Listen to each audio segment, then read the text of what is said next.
नमस्कार, स्वागत है आप सभी का पहाड़ टीवी पर। मैं हूं आपके साथ परिधि जोशी। चलिए बुलेटिन की शुरुआत करूंगी, उससे पहले एक नजर आज के सुर्खियों पर। सीएम पुष्कर सिंह धामी ने प्रशासन में किया बड़ा फेरबदल, कई आईएएस अधिकारियों के हुए तबादले। अल्मोड़ा जिले के विकासखंड भिकियासैंण में तेंदुए ने घर में घुसकर 4 लोगों को किया घायल। हड़ताल के कारण चंपावत और लोहाघाट नगर में लगे गंदगी के ढेर। आर राजेश कुमार देहरादून के नए डीएम बन गए हैं। देर रात जारी सूची के मुताबिक 24 वरिष्ठ आईएएस इधर से उधर किए गए हैं। इनमें से कुछ से उनका वर्तमान महकमा छीन कर नए विभाग का प्रभार दिया गया है। कुंभ मेला अधिकारी के तौर पर तैनात चर्चित अफसर दीपक रावत को पिटकुल का निदेशक बनाया गया है। जिलाधिकारी आशीष कुमार श्रीवास्तव के स्थान पर आर राजेश कुमार को राजधानी देहरादून का डीएम बनाया गया है। मुख्यमंत्री पुष्कर सिंह धामी ने रविवार को जनपद उत्तरकाशी के मांडू गांव में अतिवृष्टि के कारण बादल फटने की घटना में मृतकों के परिजन दीपक भट्ट से फोन पर बात कर सांत्वना व्यक्त की। अपनी संवेदना प्रकट करते हुए मुख्यमंत्री ने मृतकों की आत्मा की शांति के लिए ईश्वर से प्रार्थना की। मुख्यमंत्री ने सरकार से हर संभव सहयोग दिए जाने के प्रति आश्वस्त किया। भिकियासैंण अल्मोड़ा जिले के विकासखंड भिकियासैंण के गांधीनगर मोहल्ले में रविवार देर रात तेंदुए ने घर में घुसकर 4 लोगों को घायल कर दिया। इन लोगों ने किसी तरह जान बचाई। तेंदुए के हमले से क्षेत्र में दहशत व्याप्त है। मांडो और ककराड़ी आदि क्षेत्रों में अतिवृष्टि के कारण प्रभावित ग्रामीणों को जिला प्रशासन द्वारा आवश्यक वस्तुओं और सेवाओं की आपूर्ति लगातार की जा रही है। प्रभावित ग्रामीणों और राहत और खोज बचाव में लगे दल को खाने पीने की वस्तुएं, बिस्किट, पानी और पीने का पानी, बच्चों के लिए दूध, भोजन आदि की व्यवस्था सुनिश्चित की गई है। जिलाधिकारी मयूर दीक्षित ने कहा कि आपदा प्रभावित गाँव के लिए नोडल अधिकारी नामित किए गए हैं जो समस्त कार्य का पर्यवेक्षण करेंगे। चंपावत जिले में 11 सूत्री मांगों को लेकर देवभूमि उत्तराखंड कर्मचारी संघ के बैनर तले नगर पालिका चंपावत और नगर पंचायत लोहाघाट के पर्यावरण मित्रों ने अनिश्चितकालीन कार्य बहिष्कार शुरू कर दिया है। पर्यावरण मित्रों की हड़ताल के कारण चंपावत और लोहाघाट नगर में गंदगी के ढेर लगे हैं। सोमवार को पूर्व घोषित कार्यक्रम के तहत पर्यावरण मित्रों ने पालिका परिसर में जोरदार नारेबाजी करने के साथ ही धरना दिया। जैसे कि हमारा जो है लगभग 2-2.5 साल से संघर्ष चल रहा है सरकार के प्रति, लेकिन सरकार ने हमारी प्रति कोई गंभीरता नहीं ली है। इस वजह से विवश होकर हमको 19 तारीख से दिन सोमवार से अनिश्चितकालीन कार्य बहिष्कार में चले गए हैं। जब तक हमारी मांगें पूरी नहीं होंगी हम इसी तरह से डटे रहेंगे, चाहे कुछ भी हो जाए। हमारी अपनी मांगें हम देखिए, हमारा देवभूमि उत्तराखंड सफाई कर्मचारी संघ बड़े लंबे समय से प्रशासन से अपना प्रयास करता आ रहा है और विगत 2 माह पूर्व भी उनको लेटर भी दिया, प्रयास भी किया। उन्होंने 2 माह का हमसे समय मांगा, लेकिन वह हमें आज तक खाली आश्वासन ही दिया है।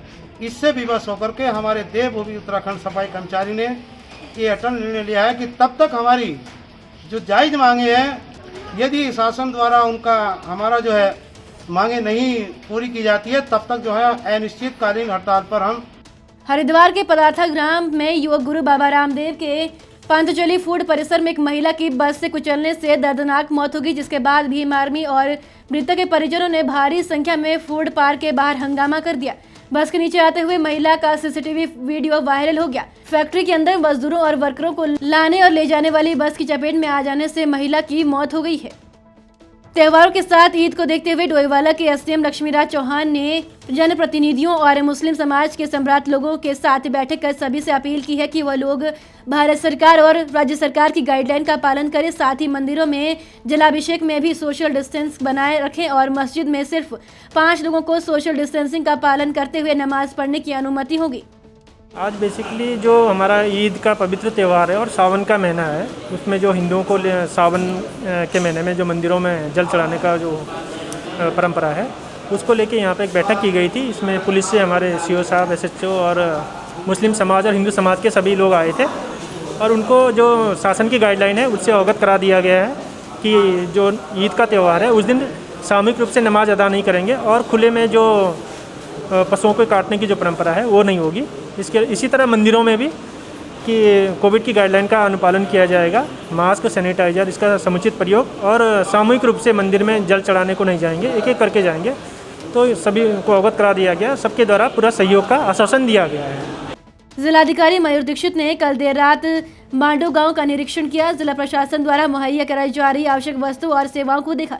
जिलाधिकारी ने राहत कैंप में ग्रामीणों के रहने और खाने पीने के इंतजाम को देखा। रात में ग्रामीणों को कोई परेशानी न हो, इस हेतु पुलिस और पीआरडी जवान तैनात करने के निर्देश दिए। उत्तरकाशी के मांडू गांव में 75 साल के ज्ञाना सिंह ने मौत को मात दे दी। ज्ञाना सिंह मलबे से दबे घर के अंदर 2.5 घंटे तक फंसे रहे। 2.5 घंटे बाद इस बुजुर्ग को सकुशल निकाला गया। जनपद के मांडो, निराकोट और कंकराड़ी में जल प्रलय ने जमकर तबाही मचाई। प्रकृति के रौद्र रूप से जान बचाने के लिए हर कोई यहां से वहां भाग रहा था। ऐसा एक मंजर मांडू गांव से भी देखने को मिला। यहां जल प्रलय के कारण कई घर मलबे में दब गए, जहां हर कोई अपनी जान बचाने के लिए भाग रहा था, लेकिन एक बुजुर्ग ऐसा नहीं कर पाए। इस कारण वो 2.5 घंटे मलबे से दबे और घर में फंसे रहे। स्थानीय युवाओं और पुलिस के जवानों की मदद से बुजुर्ग को बाहर निकाला गया।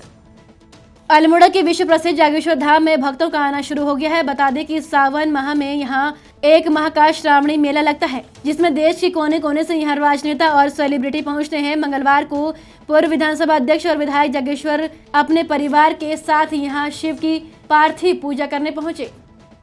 नगर पालिका गोपेश्वर के पार्षद नवल भट्ट ने अध्यक्ष नगर पालिका पर गंभीर आरोप लगाते हुए पत्रकार वार्ता में कहा कि नगर पालिका अध्यक्ष अपने चहेतों को लाभ पहुंचा रही हैं। नगर पालिका के बोर्ड में पास हुई प्रस्ताव पर अनदेखी करते हुए केवल अपनों को मनमाने तरीके से काम करवाकर लाभ पहुंचा रही हैं। नवल भट्ट ने कहा कि पिछले 3 वर्षों से नगर पालिका अध्यक्ष की लापरवाही और अनदेखी के चलते नगर पालिका को लाखों के राजस्व का नुकसान हुआ है। अभी कहा कि मेरे अपने वार्ड की बात इसलिए कर रहा हूँ क्योंकि एक औचित्यहीन रास्ता है जो कि जंगल के बीच जाता है, जिसमें खच्चर जाते हैं। उस रास्ते का निर्माण नगर पालिका के द्वारा करवाया जा रहा है, और मैं नगर पालिका भी नहीं कहूँगा, किसी अध्यक्ष जी के द्वारा करवाया जा रहा है, और जिसका टेंडर 17 तारीख को हुआ है और उसमें कार्य 75% पूरा हो गया है।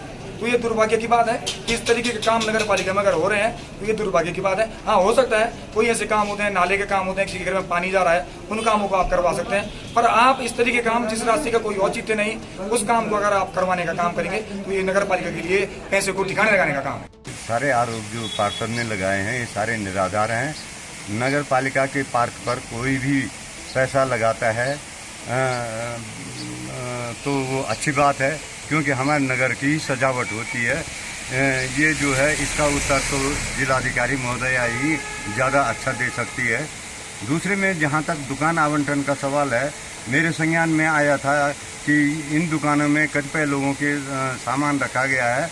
जब मेरे पास पत्रावल आई, मैंने उसमें लिखा कि मुझे दुकान खाली करके मुझे दुकानों का निरीक्षण करवाएं ताकि तुरंत मैं दुकानों का आवंटन करवा सकूं, लेकिन आज तक अधिशासी अधिकारी ने मुझे निरीक्षण नहीं करवाया है। पिथौरागढ़ के वीर्ण ब्लॉक के मसाणी गांव के कई लोगों को शौचालय नहीं मिला है और घर के नीचे रास्ता भी नहीं बना है, और बिमला देवी के घर में पहाड़ से पत्थर आ रही है, जिससे वे डर के साए में रहने को मजबूर है। उन्होंने सरकार से मदद की गुहार लगाई है। हाँ, बताइए। लैटरिंग नहीं है, मकान नहीं है, लेंटर छत टूट रही है। यहाँ आने जाने की रास्ते की समस्या, पानी की समस्या, प्लस स्कूल छोटे बच्चों के लिए ये बालवाड़ी वगैरह नहीं है, और बाकी ये लोगों की आम समस्याएं तो आप देख ही रहे हैं। दिक्कत है जी साहब, मकान कब से टूटा पड़ा है। हाँ। है 2 महीना हो गया है। ये दूसरे भाई के मकान में रह रहा हूँ। कई बार एप्लीकेशन लगा दी, कोई सुनता है नहीं। अच्छा है। वो भी इंदिरा आवास का मकान मिल चुका था उस जमाने में। हाँ, बोलिए। तो अब हमारी आवाज को कोई सुनता नहीं है।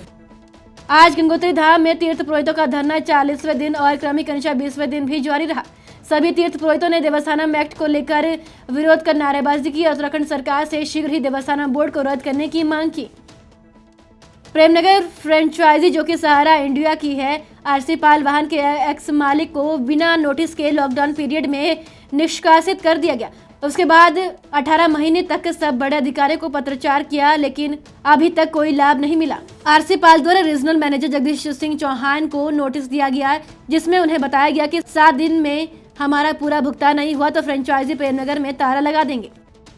यहाँ पर ये सारा सामान उन्होंने ज़बरदस्ती आके बैग में पैक करने की कोशिश करी है, और पूरे बैग्स वगैरह में पूरा अलमारी ये खोली गई है, जबकि मना करा गया है। थाने से भी इनको बोला गया है कि जब तक इसका फाइनल डिसीजन नहीं आता आप ना ताला तोड़ेंगे ना इस पर कुछ रिएक्शन देंगे। उसके बावजूद इन्होंने यहाँ पर ताला तोड़ा ज़बरदस्ती, और ऑफिस के अंदर हमारी पर्सनल प्रॉपर्टी के अंदर ज़बरदस्ती घुसे हैं।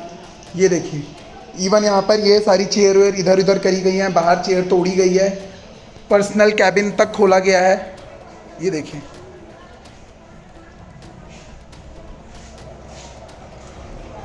और ये प्रदेश कांग्रेस अध्यक्ष की गाड़ी भी आई है जो कि उनके सपोर्ट में आई है। ये इस टाइप के लोग भी यहाँ पर इनको सपोर्ट करने के लिए आए हुए हैं। 11 सूत्रीय मांगों को लेकर देवभूमि उत्तराखंड कर्मचारी संघ के बैनर तले नगरपालिका कर्णप्रयाग के पर्यावरण मित्रों ने अनिश्चितकालीन कार्य बहिष्कार के दूसरे दिन नगरपालिका कर्णप्रयाग में मुख्य बाजार होते हुए उमा देवी चौक तक जुलूस निकाला और प्रदेश सरकार के विरोध में जमकर नारेबाजी की। पर्यावरण मित्रों की हड़ताल के चलते कर्णप्रयाग नगर में सफाई व्यवस्था चरमरा गई है। आगे क्या करना है सर, जब हमारी मांगे पूरी नहीं होंगी तो इस प्रकार है कि भूख हड़ताल भी बैठना पड़ेगा, तो बैठेंगे हम। महीने हो गए, मेरा पति विकलांग है, मुझे हिलना मिलना चाहिए, ठीक है। 7-8 महीने से कोई सुनाई नहीं कर रहे। हमारा ठेका पेका बंद होना चाहिए और हम अपने बच्चे अच्छे स्कूल में पढ़ाना चाहते हैं। नगर पंचायत घनसाली में पर्यावरण मित्रों की हड़ताल का खासा असर देखने को मिल रहा है, जिससे पूरे नगर पंचायत घनसाली में स्वच्छता व्यवस्था चरमरा गई है स्वच्छता व्यवस्था चरमरा गई है। हालत ये रहे तो पंचायत क्षेत्र में कूड़े के अंबार देखने को मिलेंगे। पर्यावरण मित्रों का कहना है कि जब तक उनकी मांगे पूरी नहीं हुई तब तक उनका प्रदर्शन जारी रहेगा। प्रत्येक पर्यावरण मित्र ने जो है कोई बीमारी का खौफ नहीं रखा, किसी भी प्रकार का जो है भय अपने अंदर नहीं रख करके निस्वार्थ भावना से पूरे प्रदेश की जो है रक्षा करी है। आज हम इतने समय से कहते हुए आए हैं सरकार से कि भाई हमें ठेका प्रथा से अलग करो, हमें ठेका प्रथा से बंद करो, हमें जो है सीधा जो है या तो नियमितीकरण या अस्थायी नियुक्तियां या फिर विभाग के माध्यम से हमारी नियुक्तियां होनी चाहिए। उनकी जो भी डिमांडें शासन स्तर पर लंबित हैं, हम अपनी ओर से पूरा प्रयास करेंगे उनकी सभी मांगें सरकार पूरी करे। इनकी मांगों को कोई सकारात्मक रिजल्ट निकल के सामने आए और इन लोगों से हमारा ये अनुरोध है कि आप महामारी को देखते हुए वर्तमान समय में भारी बारिश की वजह से जगह जगह कूड़े के अंबार लगे हुए हैं, इससे महामारी फैलने का डर है। तो हम इनसे अपेक्षा करते हैं कि जल्द से जल्द ये लोग काम पे वापस आएँ, अपने शहर को अपने बाज़ार को स्वच्छ बनाएं और स्वच्छता के इस कार्यक्रम में अपने निकाय का साथ दें। उत्तरकाशी के मांडू गांव में आई आपदा में यूथ फाउंडेशन के युवा भी मदद के लिए आगे आए हैं। युवा रेस्क्यू से लेकर अब घरों में मलबा हटाने तक के काम करने में लगे हुए हैं। कर्नल अजय कोठियाल ने बताया कि यूथ फाउंडेशन का उद्देश्य ही समाज की मदद करना है, जो कि फाउंडेशन के युवा लगातार करते रहे हैं। टिहरी जिले के खासपट्टी में छाम और दुरोगी गांव में बाघ ने तांडव मचा रखा है। बाघ के पंजों से कई मवेशी और इंसान उसका निवाला बन चुके हैं। हालांकि वन विभाग की टीम दूसरी घटना के बाद से अपने दलबल के साथ क्षेत्र में तैनात है। क्षेत्र में पिंजरे लगाने की बात भी कर रहा है, लेकिन विभाग की सारी कोशिशें धराशायी होती नजर आ रही है, जिससे ग्रामीणों में रोष के साथ दहशत का माहौल बना हुआ है। टिहरी में नेपाली मूल की एक महिला ने जमकर हंगामा काटा। बताया जा रहा है कि किसी दुकानदार से झगड़े के बाद महिला खुखरी लेकर हंगामा करती रही और गालियां भी देती रही। उत्तराखंड की बड़ी खबरों में फिलहाल इतना ही। बाकी अपडेट के लिए हमारे साथ बने रहिए और देखते रहिए पहाड़ी टीवी। नमस्कार। ये है मेरा उत्तराखंड।